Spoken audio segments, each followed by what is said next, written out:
It's being called a chance for Australia to face up to some very uncomfortable truths. A massive inquiry has been launched into sexual abuse in the country's religious and state institutions. The Royal Commission is expected to hear from some 5,000 witnesses. One of them is Leonie Sheedy. She is the co-founder of the Care Leavers Australia Network, a group that represents people who were brought up in orphanages and state care. We reached her in Sydney, Australia. Ms. Sheedy, what are you hoping that this inquiry will accomplish? That it will shed a light on the plight of the 500,000 Australians who grew up in the 800-plus orphanages, children's homes, foster care and other institutions that Australia once had. Can you tell us a little bit about your own personal experience? Well, I'm one of 7 Sheedy children, and we went to a total of 26 Victorian orphanages. I'm the lucky Sheedy because I only went to one orphanage for 13 years, in at 3 and out at 16. And if you listen to that language, Carol, that's prison language. My brother, who I found after 40 years, went through 9 orphanages in his childhood.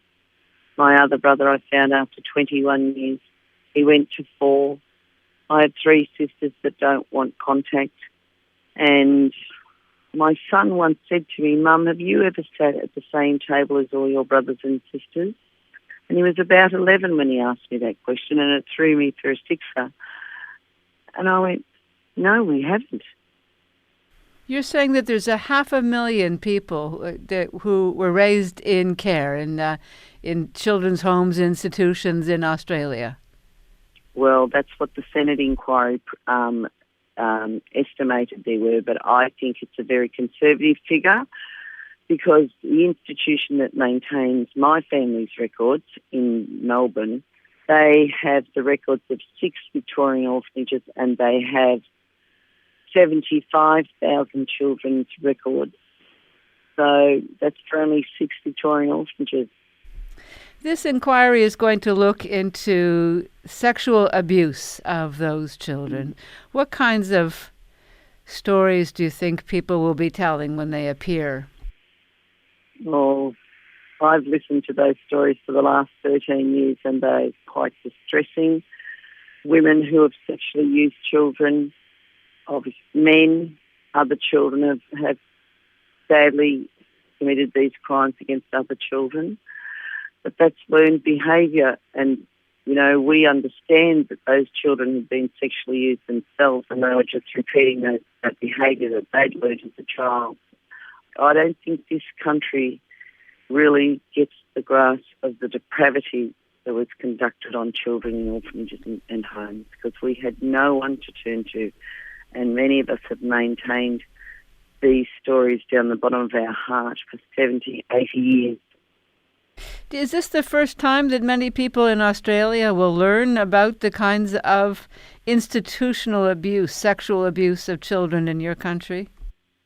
Oh, most definitely. The children in orphanages are really, we feel like we're refugees in our own country, and many of them describe themselves as the throwaway children. And, you know, children who grow up in homes, we feel that we're considered like second-class citizens. There have been more than 6,000 people who have already contacted the staff of this federal inquiry. Mm-hmm. How is it going to work? Will everybody get a chance to speak?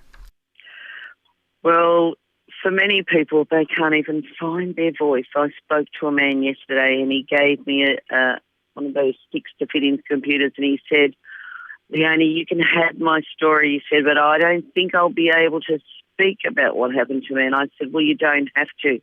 Just give them the paperwork. You don't have to go and front them." You know, a lot of us, we have tried to speak out, Carol, and we weren't believed. We were told the good nuns wouldn't do that to you, the good brothers wouldn't do that, the good government employees wouldn't do that.